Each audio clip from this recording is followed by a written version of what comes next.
Alô, graça e paz, shalom, meu amigo. Desculpa, ainda estou com a gripe muito forte e estou até assim evitando de cantar no coral. A gente está em plena cantata aí para dezembro, né? Cantata de Natal, nossa Igreja Batista Rede de Vida, coral que eu faço parte, coral Vida Plena dos idosos da igreja. Eu ainda não tenho 60 anos, mas me comprometi a ajudar os irmãos. E estou aqui, para quem me conhece sabe, eu sou formado em teologia, ok? E ensino religioso também. E eu estou numa empreitada aí escrevendo, né, artigos de teologia, filosofia, religião, história da igreja, história dos batistas, enfim. Sou membro da Igreja Batista Rio de Vida, cujo pastor-presidente é o pastor Charles Carvalho, e vai o nosso abraço, toda a diretoria da igreja, os diáconos da igreja, os irmãos, as irmãs, familiares, amigos. Bom, enfim, estou aqui comentando e compartilhando a minha epístola, ou seja, meu comentário, né? Meu artigo comentando na carta de Judas. E eu estou aqui fazendo um resumo do meu comentário bíblico. Tem em PDF também para quem quiser assistir e ler. Fabrício Barreto Gonçalves, estou no YouTube. Meu e-mail é fabricio.barreto170@gmail.com e o meu telefone é 22, código daqui de Campos, 999 72 58 67 22 999 58 72 67. E meu e-mail é fabricio.barreto170@gmail.com. E se inscreva no nosso canal, né, no YouTube, Fabrício Barreto Gonçalves. Então, eu comento aqui no meu comentário, né, comento no meu comentário, né, parece até uma redundância. E eu tomei por base alguns livros, tá, da bibliografia e fontes consultadas do meu artigo, meu comentário bíblico. Panorama do Novo Testamento, Walter M. Dunet, curso Vida Nova de Teologia Básica, ok? E a Bíblia de Estudo Shed, editora Vida Nova, tá? Minha companheira, né? Eu comprei aqui numa Bienal do Livro que teve em Campos. Sempre que posso, quando estou perto, eu costumo ir. Para um bom leitor amante de livros, né? Gosto muito de Bienal do Livro, através da Bíblia, livro por livro, do teólogo pentecostal Meyer Pirman, da editora Vida. Esse livro também foi base do meu artigo, do meu comentário.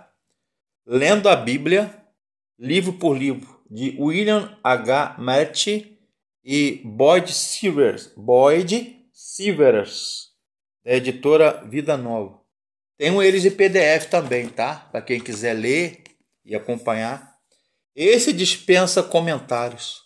Como ler a Bíblia, livro por livro, dos teólogos Gordon Fee e Douglas Stuart, editora Vida Nova, os mesmos que escreveram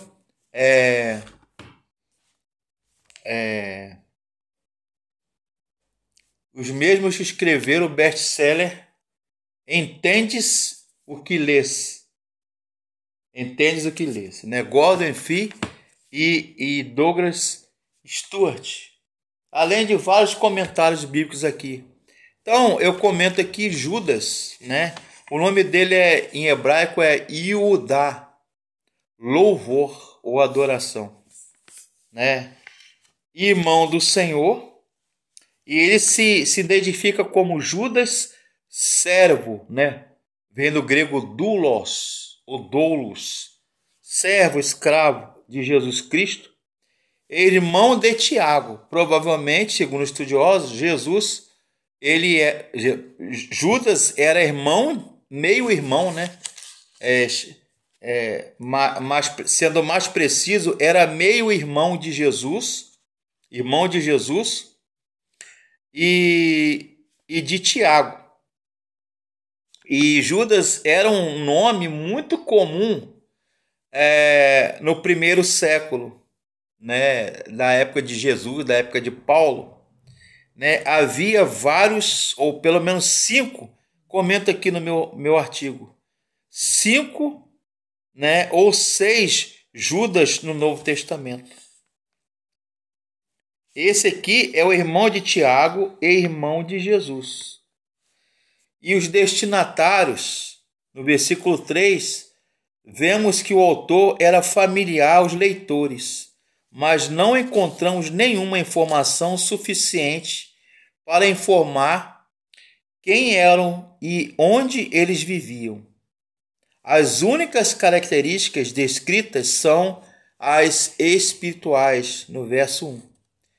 E a data mais provável, ele se compara a 2 Pedro, capítulo 2, seria entre o ano 69 e 70 depois de Cristo.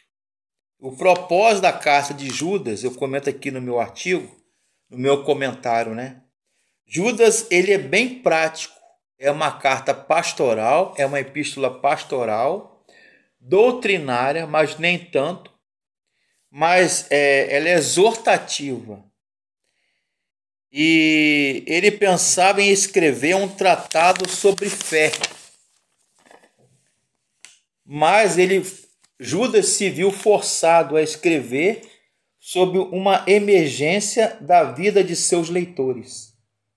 Os ensinos heréticos, as heresias, os heresiarcas, estavam ali transtornando a comunidade ali do Novo Testamento, né, do primeiro século. Então a epístola de Judas, a carta de Judas, é uma grande exortação, um grande sermão, estímulo e exortação e combate contra os falsos ensinos, falsos mestres, né, os falsos doutores. E a epístola de Judas, eu comento aqui, é um importante documento da história da igreja. Serve para tratar a linha entre a ortodoxia, ou seja, a tradição cristã, a doutrina certa, a sã doutrina, como eu chamo, e a heresia, a doutrina falsa e errada.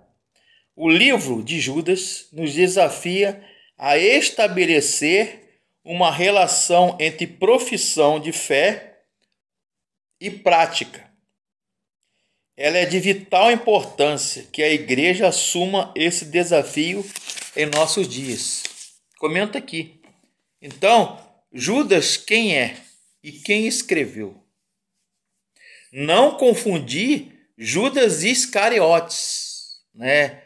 Judas de Queriote, né? Ish do hebraico é homem, né? Homem de Queriote. Não. Ele se identifica como um servo do Senhor chamado Judas, irmão de Tiago e irmão de Judas e de Jesus.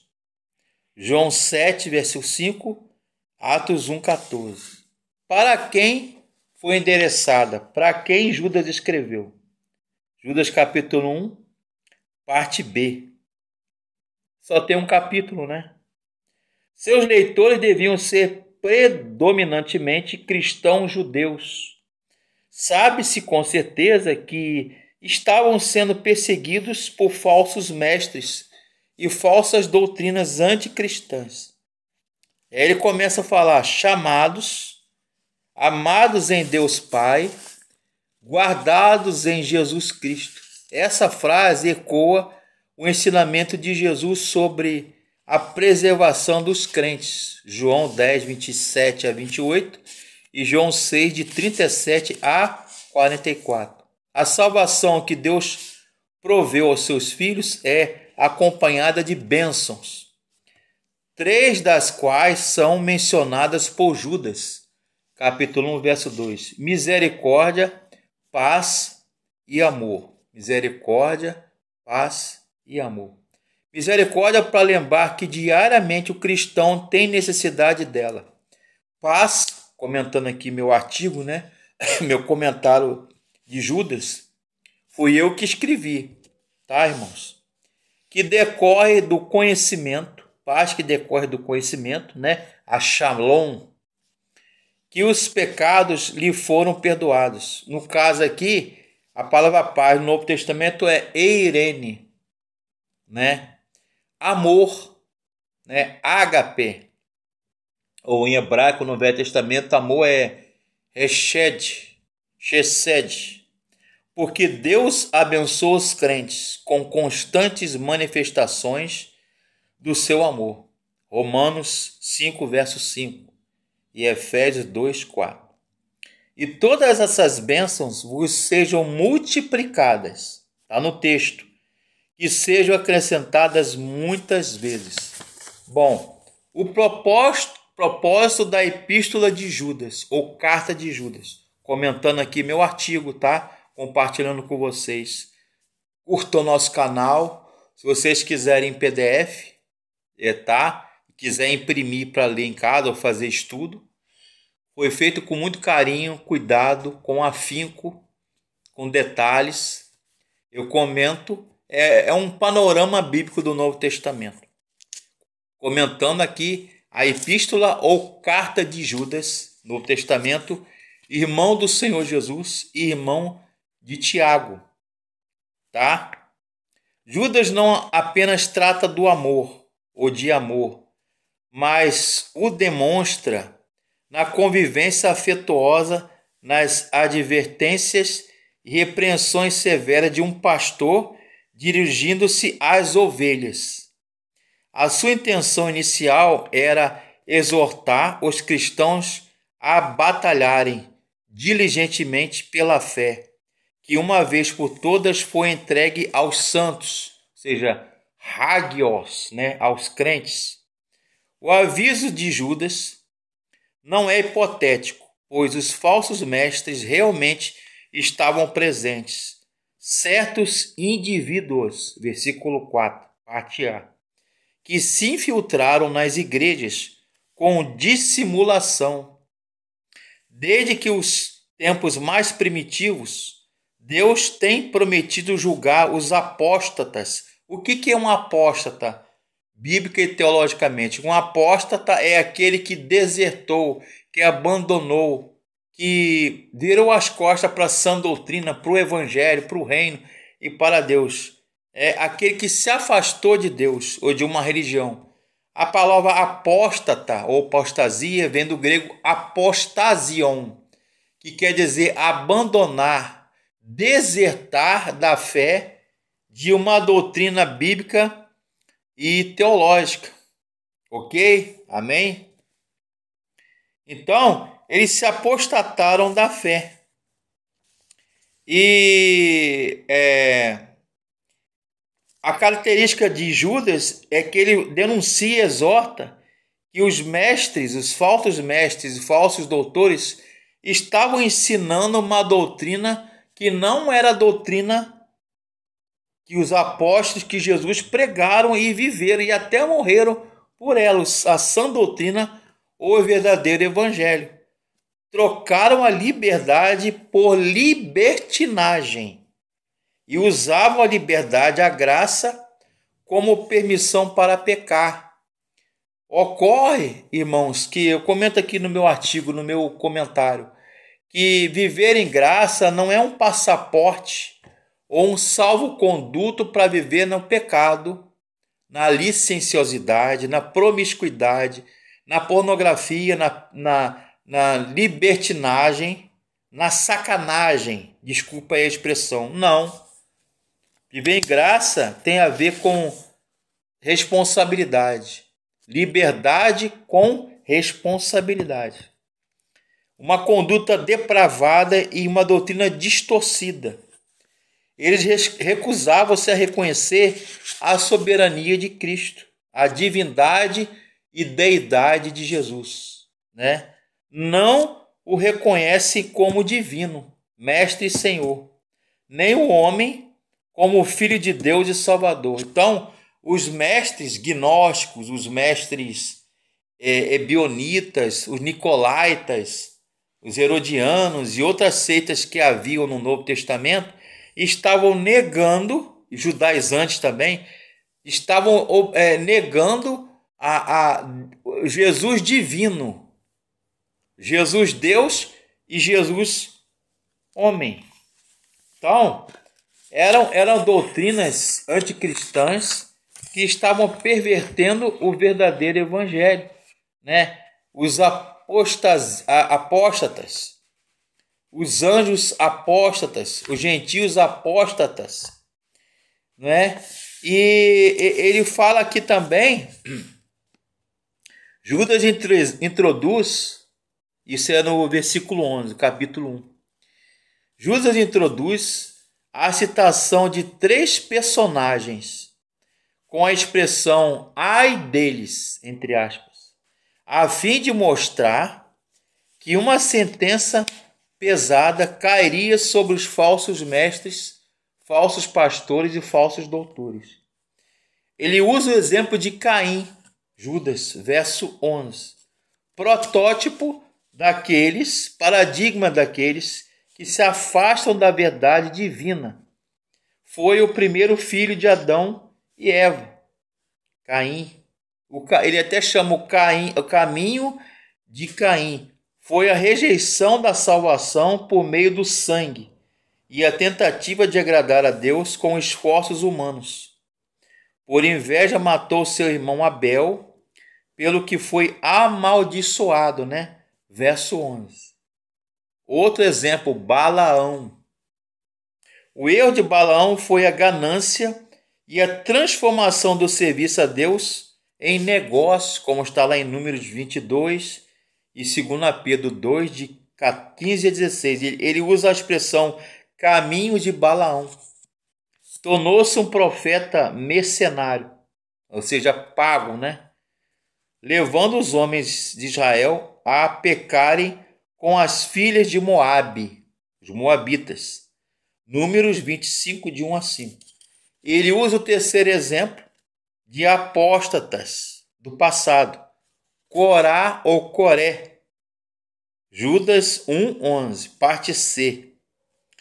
Acompanhada de Datã e Abirão ou Abirã, Corá ou Coré se rebelou contra a liderança de Moisés, Moshe e Arão, e desprezando a ordem instruída pelo Senhor, arrogou para si prerrogativas de sacerdote, atraindo muitos simpatizantes.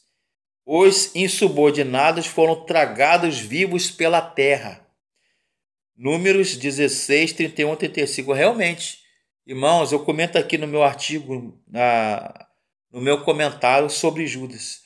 Deus nunca deixa o mal impune, o erro impune, sem disciplina e sem juízo, sem julgamento.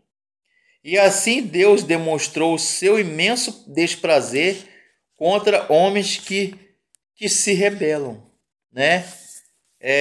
Ele usa aqui alguns adjetivos para esses apóstatas, esses falsos mestres e falsos doutores em Judas.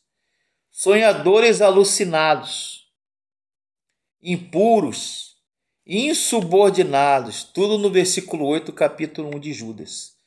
Irreverentes, têm procedimento evidenciado por ignorância e presunção. Verso 10. Como Pedro, ele compara os falsos mestres a animais irracionais. Então ele usa elementos da natureza, né?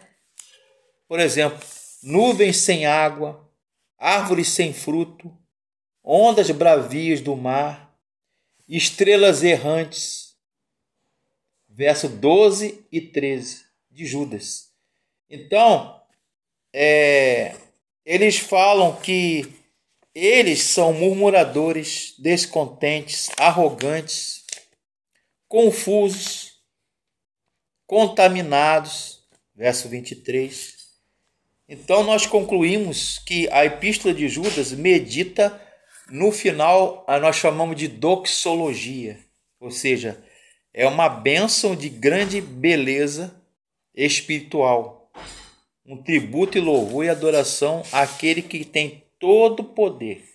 Então a tônica de Judas é falar sobre exortar o cuidado ao ensino dos falsos profetas, falsos mestres, as heresias que estavam ali surgindo no Novo Testamento, na época de Paulo, de Pedro, dos apóstolos, como os ebionitas, os nicolaítas, os gnósticos, os judaizantes, que queriam obrigar os cristãos a voltarem ao judaísmo.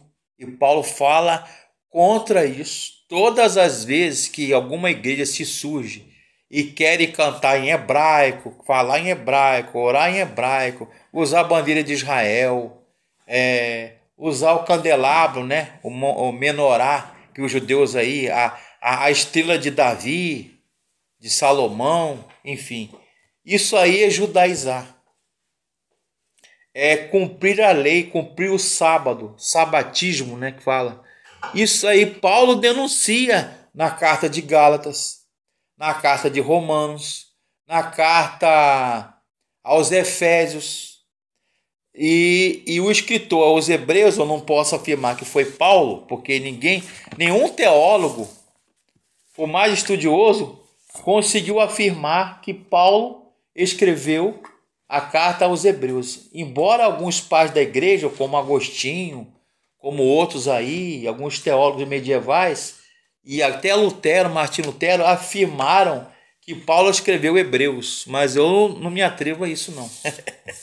Não, é muita areia para o meu caminhão. Então, mas o escritor aos Hebreus também fala sobre a superioridade da graça, da aliança do Novo Testamento em Cristo, em face da antiga aliança mosaica, adâmica e mosaica, e abraâmica do Velho Testamento, a aliança antiga, a velha aliança, o velho pacto. Na nova aliança, pelo sangue de Jesus, então não precisamos mais, a Bíblia fala que pela graça sois salvos, por meio da fé. E isto não vem de nós, é dom de Deus. Não vem por obras para que ninguém se glorie. Paulo escrevendo aos Efésios, capítulo 2, de 8 a 10. Então, voltar a essas práticas é judaizar-se. É cumprir a lei de judeu que foi feita para o povo de Israel, os judeus, os hebreus, sem ser judeu. E Paulo fala que a graça ela é libertária. Então, nós não somos salvos pela lei, mas pela graça. E o fim da lei, diz Paulo, é Cristo. Não vem pelas obras da lei, para que ninguém se glorie. Paulo escreve isso aos Efésios, aos Gálatas, aos Romanos. Então, a epístola, a carta de Judas, que eu estou comentando, fala sobre isso. Judas teve o maior trabalho, e seus discípulos e Paulo, contra essa turma toda de falso profeta, falsos pastores, falsos mestres e doutores, porque eles queriam obrigar os gentios, os romanos, os gregos, a se judaizar, a cumprir o ritual da circuncisão, o sábado e outras coisas dos preceitos da lei judaica. E contra a licenciosidade moral, a promiscuidade, a carnalidade, a corrupção. Então é um alerta, é uma exortação, é um aviso de Judas, que era irmão de Jesus. Ele fala no texto, irmão de Jesus e irmão de Tiago. Ou melhor dizendo, meio-irmão. Ok? porque Maria teve outros filhos. E alguns falam, polemizando, né, da teologia neoliberal, que esses irmãos de Jesus que a Bíblia fala, provavelmente seriam de um casamento de José. José talvez seria viúvo e foi morar ou coabitar com Maria, casou com Maria, e Maria teve Jesus. Bom, tem teologia, tem ideia para tudo. Agora só falta provar.